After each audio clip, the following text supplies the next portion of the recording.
Au terme d'une visite de 11 jours, Alioune Tine, expert indépendant des Nations Unies, a constaté que la situation sécuritaire au Mali a dépassé un seuil critique à tel point qu'elle met en péril la survie même de l'État. C'était le 6 août dernier à Bamako. L'augmentation des exécutions extrajudiciaires, des enlèvements de civils, de viols collectifs de femmes, sont des atteintes aux droits de l'homme rapportées à Alioune Tine, au cours d'une visite qu'il a bouclée au Mali, la semaine dernière.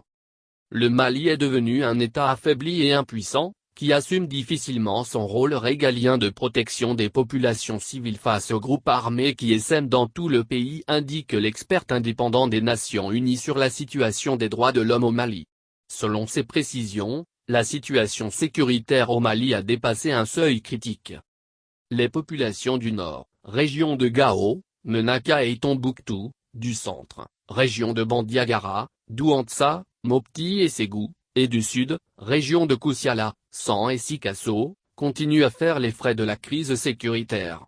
Ces civils sont pris en étau entre les violences terroristes et celles des forces de défense et de sécurité, en raison de la défaillance des institutions, déplore M.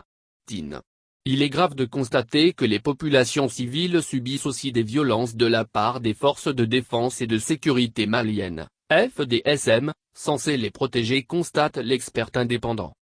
Entre le 1er avril et le 30 juin 2021, l'opération de maintien de la paix des Nations Unies au Mali, la MINUSMA a recensé au moins 43 exécutions extrajudiciaires, sommaires ou arbitraires commises par les FDSM. Quant à la violation des droits de l'homme commise par les groupes armés et les milices communautaires, au cours des 2 premiers trimestres de 2021, 258 cas ont été signalés. Durant cette période, la MINUSMA a documenté 435 enlèvements. Alioune Tine a également fait remarquer que les viols collectifs et autres violences à l'encontre des femmes ainsi que les attaques contre les esclaves sont en augmentation dans ce pays. L'expert indépendant des Nations Unies sur la situation des droits de l'homme au Mali rapporte la perception des populations de ces zones de conflit sur la gouvernance étatique.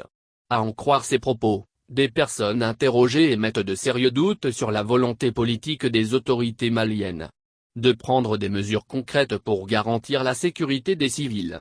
L'expert indépendant estime que cela doit absolument changer. Pour le président du think tank, Afrikajom Santé, il faut un sursaut national et une volonté inébranlable des autorités maliennes, avec le soutien actif de leurs partenaires, pour restaurer l'autorité de l'État et assurer la protection des populations civiles. Toute chose qui permettra de restaurer la confiance des populations civiles et des nombreux interlocuteurs face aux institutions de l'État, explique M. Tine.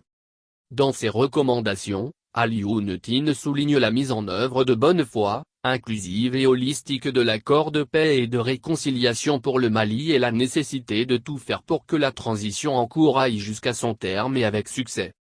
Alioune Tine se réjouit des engagements pris par les autorités maliennes à prendre des mesures concrètes pour répondre à ces préoccupations et améliorer la situation des droits de l'homme.